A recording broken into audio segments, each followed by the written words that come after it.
আমাদের physics teacher Varun Kumar Saha, যে কিনা এই প্রতিষ্ঠানের সবচেয়ে সিনিয়র টিচার, তার মানে আচরণগত যে সমস্যাগুলো, সে প্রথম থেকে মেয়েদের সাথে এমন আপত্তিকর কথা বলে, যেমন ক্লাসে প্রাক্তন স্টুডেন্টদের কথা বলে যে অমুক অমুক জায়গায় প্রাক্তন শিক্ষার্থীদের সাথে প্র্যাকটিক্যাল করতেছিল, হাঁটতে যাওয়াতে ওই প্রাক্তন ছাত্রী ওনার হাত বেঁধে দেয় এবং ক্লাস শেষে সে আমাকে তাক করে বলে যে আমার নাম যেহেতু সাদিয়া, বলে আমি সাদিয়ার কাছ থেকেও এগুলো।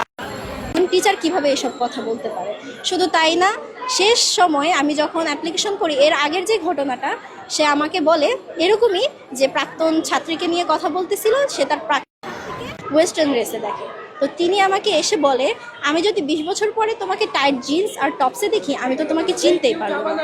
এটা কোন ধরনের কথা হলো? একজন শিক্ষকের মুখে কি এসব কথা মানায়? আমি যখন প্রশাসনকে জানাই বিষয়গুলো, তখন প্রশাসন বলে যে আমরা একটা তদন্ত কমিটি গঠন করেছি, আমরা এটার কথা বলতেছি, কিন্তু দেখা যায় ওরা বাস্তবে কোনো। আমি প্রতিদিন যে জিজ্ঞেস করতাম যে স্যার কিংবা ম্যাম, আমার আর কি বরুণ স্যারের ব্যাপারে কোনো তথ্য আছে কিনা, ওরা বলতেছে যে তদন্ত কমিটিতে যারা ছিল তাদের অর্ধেকই ছিল বাহির। হ্যাঁ, এই কারণে তদন্ত কোনো কিছুই হচ্ছিল না, চুপচাপ ছিল। তো ওনারা বলতেছিল, বারবার এই দোহাই দিচ্ছিল